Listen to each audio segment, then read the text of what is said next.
தமிழர் திருநாளாம் பொங்கல் பண்டிகையை சிறப்பாக கொண்டாடிட அரிசி குடும்ப அட்டைதாரர்கள் மற்றும் இலங்கை தமிழர் மறுவாழ்வு முகாம்களில் வசிக்கும் குடும்பத்தினருக்கு பொங்கல் பரிசாக 3000 ரூபாய் வழங்கப்படும் என்று முதலமைச்சர் மு.க.ஸ்டாலின் ஆணை பிறப்பித்திருக்கிறார்.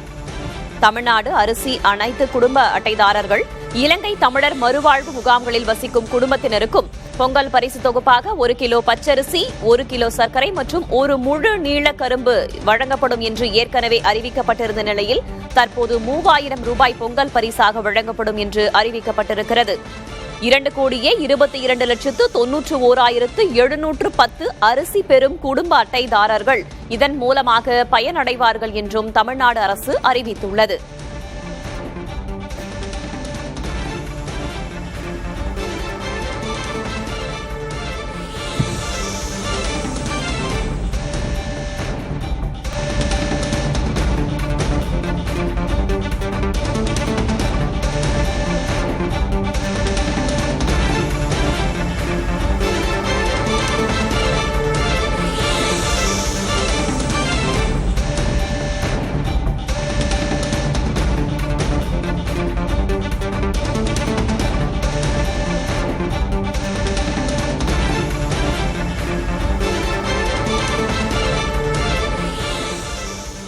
முன்னதாக பொங்கல் திருநாளை முன்னிட்டு வழங்கப்படவுள்ள வேட்டி சேலைகள் அனைத்து மாவட்டங்களுக்கும் ஏற்கனவே அனுப்பி வைக்கப்பட்டிருக்கும் நிலையில் தற்போது அடுத்த அறிவிப்பாக அரிசி குடும்ப அட்டைதாரர்களுக்கு பொங்கல் பரிசாக 3000 ரூபாய் வழங்கப்படும் என்று முதல்வர் மு.க.ஸ்டாலின் அறிவிப்பை வெளியிட்டிருக்கிறார். ஏற்கனவே 1 கிலோ பச்சரிசி, 1 கிலோ சர்க்கரை, 1 முழு நீள கரும்பு ஆகியவை வழங்கப்படும் என்று கூறப்பட்டிருந்த நிலையில் தற்போது பொங்கல் பரிசாக ஒவ்வொரு அரிசி குடும்ப அட்டைதாரருக்கும் 3000 ரூபாய் வழங்கப்படும் என்ற அறிவிப்பை வெளியிட்டிருக்கிறது தமிழக அரசு.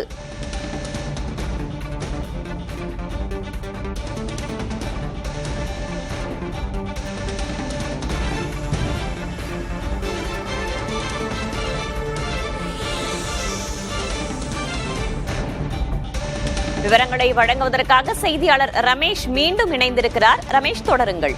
கிட்டத்தட்ட இதற்காக செலவு செய்யக்கூடிய அமௌண்ட் பாத்தீங்கன்னா 6,900 கோடி, கிட்டத்தட்ட 7,000 கோடி ரூபாய் இதன் மூலமாக அரசுக்கு செலவு ஏற்படும் என்று சொல்லப்படுகிறது. பொங்கல் திருநாளுக்கு முன்பாக இந்த ரொக்க பரிசும் பொங்கல் பரிசு தொகுப்பும் வேட்டி சேலைகளும் அனைத்து நியாய விலை கடைகள் மூலமாக வழங்கிடப்பட வேண்டும் என்றும், அதே போல வரக்கூடிய ஞாயிற்றுக்கிழமை உள்ளிட்ட அனைத்து தேதிகளிலுமே ரேஷன் கடைகள் இயங்கும் எனவும் தெரிவிக்கப்பட்டிருக்கிறது. ஏனென்று சொன்னால் கடந்த காலங்களில் முன்கூட்டியே கொடுப்பார்கள், ஆனால் தற்போது தேதி 4 ஆகிவிட்டது. எனவே காலதாமதம் ஏற்பட்டுள்ளதால் இதை கொடுப்பதற்கு இன்னமும் நாட்கள் குறைவாக இருப்பதால் முன்கூட்டியே இந்த நாளை மறுநாள் முதல் அனைத்து கடைகளிலும் கிடைப்பதற்கு ஏற்பாடு செய்யப்படும் என்று சொல்லப்படுகிறது. அது அனைத்து இடங்களுக்கும் தற்போது அந்த டோக்கன்கள் சென்றிருக்கின்றன. அது மட்டும் இல்லாமல் இந்த குடும்ப அட்டைதாரர்களில் யாரேனும் குடும்ப அட்டையில் இருக்கக்கூடியவர்கள் யாரேனும் ஒருவர் அந்த அமௌண்டை பெற்றுக்கொள்ளலாம். அந்த ரேஷன் அட்டையில் பெயர் உள்ளவர்கள் யாரேனும் ஒருவர் அதை பெற்றுக்கொள்ளலாம் என்று சொல்லப்பட்டிருக்கிறது. 6,500 ரூபாய் தாள்களாக ஒவ்வொரு குடும்பத்திற்கும் கொடுக்க வேண்டும். கிட்டத்தட்ட 3,000 ரூபாயத்திற்கு 6,500 தாள்கள் தேவைப்படும். எனவே இதற்காக அனைத்து ரேஷன் அட்டைதாரர்களுக்கும் மாவட்டந்தோறும் இந்த தொகையை ஒட்டுமொத்தமாக RBI-இலிருந்து எடுக்கப்படக்கூடிய அந்த தொகை என்பது அனைத்து ரேஷன் அட்டைகளுக்கும் நாளை முதல் கொண்டு செல்லப்படும். நாளை அல்லது நாளை மறுநாளிலிருந்து இந்த பண விநியோகம் தொடங்கும் என்று தமிழக அரசு சார்பில் தெரிவிக்கிறார்கள். 1 கிலோ பச்சரிசி, 1 கிலோ சர்க்கரை மற்றும் 1 முழு நீள கரும்பு கொடுக்கப்படும் என்று தமிழர் திருநாளை ஒட்டி கொடுக்கப்படுவதற்கு முதலமைச்சர் உத்தரவிட்டிருக்கிறார். அதற்கு தனியாக 239 கோடி ரூபாய் ஒதுக்கப்பட்டிருக்கிறது. தமிழகத்தில் இருக்கக்கூடிய 2,22,91,710 ரேஷன் அட்டைதாரர்களுக்கு அரிசி அட்டைதாரர்களுக்கு கொடுக்கப்படும். சர்க்கரை அட்டைதாரர்களுக்கு இந்த அறிவிப்பு பொருந்தாது என்று சொல்லப்படுகிறது. இதுல பாத்தீங்கன்னா அனைவருக்குமே ஊழியராக இருந்தாலும் சரி, அவர் இலங்கை தமிழராக இருந்தாலும் சரி, அனைவருக்குமே 3000 ரூபாய் கொடுக்கப்படும் என்று இந்த அறிவிப்பில் தெரிவிக்கப்பட்டிருக்கிறது. பயனாளர்கள் எப்போது அணுகலாம்? தற்போது அறிவிப்பு வெளியாகி இருக்கிறது. எப்போது முதல் அதன் விநியோகம் தொடங்கும்? எப்போது நியாய விலை கடைகளை அவர்கள் அணுகலாம்? ரமேஷ், நாளை மறுநாளில் இருந்து இதற்கான விநியோகம் தொடங்கும் என்று தெரிகிறது. ஏனென்று சொன்னால் தற்போதுதான் இந்த பணம் என்பது சென்னையில் இருக்கக்கூடிய அலுவலகத்திலிருந்து அனைத்து மாவட்டங்களுக்கும் ஒவ்வொரு மாவட்டத்திற்கும் இவ்வளவு தொகை என்று கூட்டுறவு பதிவாளர்கள் மூலமாக செல்லும். அதற்கு பிறகு ரேஷன் அட்டைதாரர்களுக்கு பிரித்து கொடுக்கப்படும். யாரும் விடுபட விடாமல் ஞாயிற்றுக்கிழமையில் வரக்கூடிய அடுத்த வாரம் ஞாயிற்றுக்கிழமை கூட பாத்தீங்கன்னா 11ஆம் தேதி வருகிறது. அன்றைக்கும் ரேஷன் கடைகளில் பெற்றுக் கொள்ளலாம் என்று சொல்லப்பட்டிருக்கிறது. அதே போல ஏன்னா விடுமுறை இன்றி கொடுத்தால்தான் அடுத்த வாரம் வெள்ளிக்கிழமை வியாழக்கிழமை எல்லாம் பொங்கல் பண்டிகை கொண்டாட தொடங்கிவிடும். கடந்த வாரம் அடுத்த வாரம் 15ஆம் தேதியை பார்த்தீங்கன்னு சொன்னால் பொங்கல் பண்டிகை தொடங்கிவிடும் என்பதால் வியாழக்கிழமைக்குள்ளாக அனைவருக்கும் கொடுக்க வேண்டும் என்பதால் இன்னமும் குறைந்த அவகாசமே இருப்பதால் அனைவருக்கும் கொடுக்க வேண்டும் என்று சொல்லப்படுகிறது. ரேஷன் கடை பணியாளர்களுக்கு வரக்கூடிய ஞாயிற்றுக்கிழமை விடுமுறை இல்லை என்றும் ஏற்கனவே அறிவிக்கப்பட்டிருக்கக்கூடிய சூழ்நிலையில் இந்த டோக்கன்கள் அனைவருக்கும் விநியோகம் செய்யப்பட்டு ஒவ்வொரு குறிப்பாக ஒரு ரேஷன் கடையில 2000 அட்டை இருக்குன்னா முதல் 100 பேருக்கு முதல் நாள், 2வது 100 பேருக்கு அடுத்த நாள், 100 பேருக்கு டோக்கன். ஏன்னா ஒரே நேரத்தில் ஒட்டுமொத்தமாக அந்த ரேஷன் கடையில் குவிந்தால் கூட்டம் அதிகமாகும், நெரிசல் ஏற்படும். எனவே அதை தடுப்பதற்காக டோக்கன் விநியோகம் செய்யப்பட்டு முறையாக கடைசி பயனாளி இருக்கும் வரை இந்த திட்டத்தை செயல்படுத்துமாறு முதலமைச்சர் அறிவுறுத்தியிருப்பதாக தகவல் வெளியாகிறது. குறிப்பாக கடந்த ஆண்டு 1000 ரூபாய் கூட அறிவிக்கவில்லை. அதற்கு முன்பாக பார்த்தீர்கள் சொன்னால் அறிவித்தார்கள். 2021 சட்டமன்ற தேர்தலின் போதும் அப்போது எதிர்க்கட்சித் தலைவராக இருந்த குறிப்பாக எடப்பாடி பழனிசாமி தற்போது இருக்கிறார். அவர் அப்போது முதலமைச்சராக இருந்து 2500 ரூபாய் ஒவ்வொரு ரேஷன் அட்டைக்கும் கொடுத்தார். அப்போதே அதிகமாக கொடுக்க வேண்டும் என்ற ஒரு கோரிக்கை இருந்தது. தற்போது 500 ரூபாய் சேர்த்து தமிழக முதலமைச்சர் ஸ்டாலின் அறிவித்திருக்கிறார். தேர்தலுக்கு இன்னும் ஒரு சில மாதங்களுக்கு இருக்கக்கூடிய சூழ்நிலையில் இந்த அறிவிப்பு என்பது வெளியாகி இருக்கிறது. 3000 ரூபாயோடு சேர்த்து வேறு என்னென்ன பொருட்கள் வழங்கப்படும் பொங்கலுக்காக?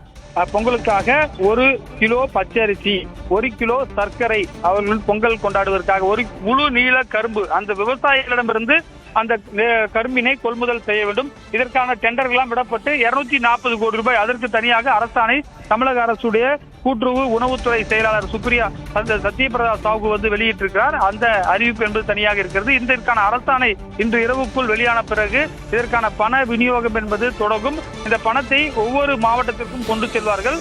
அந்த தொகுப்பாக ஏற்கனவே ரேஷன் கடைகளில் கொடுக்கக்கூடிய அரிசி, சர்க்கரை, பருப்பு, பாமாயில் தனி, அது தனி. இந்த பொங்கலுக்காக மட்டும் 1 கிலோ பச்சரிசி, 1 கிலோ சர்க்கரை மற்றும் ஒரு முழு நீள கரும்பு, அத்துடன் 3000 ரூபாய் தொகுப்பு கொடுக்க வேண்டும் என்று சொல்லப்பட்டிருக்கிறது.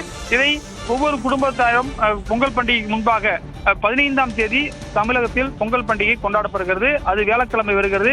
புதன்கிழமைக்குள்ளாக 14ஆம் தேதி போகி பண்டிகை.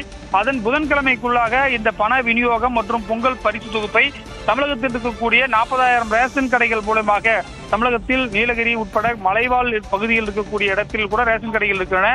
தமிழகத்தில் பொது விநியோக திட்டம் என்பது ஒரு சிறந்த பொது விநியோக திட்டம். எனவே அந்த ரேஷன் கடைகளில் இந்த அட்டைகள் வைத்திருக்கக்கூடியவர்கள் ரேஷன் குறிப்பாக அட்டைகளிலே 3 விதமான அட்டைகள் இருக்கிறது. அரிசி அட்டை, சர்க்கரை அட்டை, அதே போல ஒயிட், எந்த பொருளும் வாங்காத அட்டை இருக்கிறது. இது அரிசி அட்டைதாரர்களுக்கு மட்டுமே பொருந்தும். ஆனால் சர்க்கரை அட்டைதாரர்கள் எண்ணிக்கையை பார்த்தீங்கன்னா ஒரு 40,000 பேர் தான் அந்த அட்டை வைத்திருக்கிறார்கள். அவர்களுக்கு இந்த திட்டம் பொருந்தாது. அதே போல எந்த பொருட்களும் வாங்காத உயர் வகுப்பினர் இருக்கிறார்கள். அவர்களுக்கும் இந்த 3000 ரூபாய் பரிசு தொகை பொருந்தாது. வேதவள்ளி, மற்ற பொங்கலோடு ஒப்பிடும்போது இது தேர்தல் காலம் என்பதால் கூடுதல் முக்கியத்துவம் வாய்ந்ததாக கருதப்படுகிறது. முன்னதாக எதிர்க்கட்சித் தலைவரும் 5000 ரூபாய் வழங்க வேண்டும் என்று கோரிக்கை விடுத்திருந்தாரே. நிச்சயமாக தற்போது இருக்கக்கூடிய முதலமைச்சர் எதிர்க்கட்சி தலைவராக இருந்த போது அப்போதே 5000 ரூபாய் தர வேண்டும் என்று சொன்னார். ஆனால் தற்போது ஆட்சிக்கு வந்த பிறகு அது 3000 ரூபாயாக குறைந்திருக்கிறதாக ஏற்கனவே எதிர்க்கட்சிகள் விமர்சனம் செய்கிறார்கள். ஏற்கனவே தமிழக அரசுடைய நிதி நிலைமை என்பது மிகவும் ஒரு நெருக்கடியான சூழல் இருக்கிறது. அரசு ஊழியர்களுக்கு தற்போது ஓய்வூதிய திட்டம் வழங்கப்பட்டிருப்பதால் கூடுதல் பணிச்சுமை 13,000 கோடி ரூபாய் தமிழகத்திற்கு தேவைப்படும். அது மட்டும் இல்லாமல் அரசு ஊழியர்கள் சம்பளத்திற்காகவே ஆண்டுக்கு 70,000 கோடி ரூபாய் செலவு செய்கிறார்கள். அது மட்டும் இல்லாமல் மற்ற நலத்திட்டங்கள், மகளிர் உரிமை தொகை திட்டம், இலவச பேருந்து பயண திட்டம் உள்ளிட்ட பல்வேறு இலவச நலத்திட்டங்களால் அதிக அளவிலான பணம் அரசுக்கு நிதி நெருக்கடி ஏற்படக்கூடிய நிலையில் தற்போது இதன் மூலமாக கிட்டத்தட்ட ஒரு 7,000 கோடி ரூபாய் கிட்டத்தட்ட 7,000 கோடி ரூபாய் என்பது ஒரு மிகப்பெரிய தொகை. அந்த ஒரு துறைக்கு ஒரு ஆண்டுக்கு வழங்கக்கூடிய அமௌண்ட்டை விட அதிகம். குறிப்பாக நெடுஞ்சாலைத்துறை, சாலைத்துறைக்கெல்லாம் கொடுக்கக்கூடிய நிதியை காட்டிலும் 7,000 கோடி ரூபாய் என்பது ஒரே ஒரு திட்டத்திற்கு மட்டும் இந்த 10 நாட்களுக்குள்ளாக விநியோகம் செய்யக்கூடிய ஒரு திட்டமாக இது இருக்கிறது. எனவே தமிழக அரசுடைய நிதிநிலையை நெருக்கி கொண்டு இந்த 5,000க்கு பதில் 3,000 கொடுக்கப்பட்டதாக தெரிகிறது. இதுவே நீண்ட காலதாமதத்திற்கு பிறகு நிதித்துறையோடு முதலமைச்சர் கலந்து ஆலோசித்து இது கட்டாயம் தேர்தலுக்கு முன்பாக கொடுக்க வேண்டும் என்பதால் தமிழர்கள் குறிப்பாக இந்த பொங்கல் பண்டிகையின் போது ஏமாற்றக்கூடாது என்பதற்காக இந்த ஒரு அறிவிப்பு வெளியிட்டிருப்பதாக தலைமைச் செயலக வட்டாரங்கள் தெரிவிக்கின்றன. வேதவள்ளி, டோக்கன்கள் அனைத்தும் முழுமையாக விநியோகிக்கப்பட்டு விட்டனவா மக்களுக்கு? டோக்கன்கள் ஏற்கனவே இந்த பொங்கல் பரிசு தொகுப்புக்கு டோக்கன் விநியோகம் பட்டிருக்கிறது. இன்னமும் ஒரு சில இடங்களில் குடிக்கப்படவில்லை. கிட்டத்தட்ட 90% டோக்கன்கள் விநியோகம் செய்யப்பட்டிருப்பதாக கூட்டுறவு மற்றும் பதிவாளர் சங்கத்துறையை சேர்ந்த அதிகாரிகள் தெரிவிக்கிறார்கள். தமிழக அரசுடைய கூட்டுறவுத்துறையும் உணவுத்துறையும் இணைந்து இந்த திட்டத்தை செயல்படுத்துவார்கள் என்று சொல்லப்பட்டிருக்கிறது. ஏனென்று சொன்னால் பொருட்களை வாங்குவது உணவுத்துறை, அதை விநியோகம் செய்வது கூட்டுறவுத்துறையில் கூட ரேஷன் கடை பணியாளர்கள். எனவே 2 துறையும் இணைந்து இந்த பொங்கல் பண்டிகை 15ஆம் தேதிக்கு முன்பாக ஒவ்வொரு அட்டைதாரருக்கும் 3000 ரூபாய் கையில் சேர வேண்டும் என்று ரொக்க பணமாக, அதாவது கடந்த காலங்களில் பார்த்தீங்கன்னா ரொக்கமாக கொடுக்கப்பட்டது. அதே போன்றுதான் இதுவும் ரொக்கமாக கொடுக்கப்படுகிறது. ஏற்கனவே பல முறை கோரிக்கை வைக்கப்பட்டது, குறிப்பாக வங்கி கணக்கில் செலுத்த வேண்டும் என்று சொன்னார்கள். ஆனால் இது ரொக்கமாக தான் கொடுக்கப்படும் என்று சொல்லப்பட்டிருக்கிறது. வேலுவள்ளி.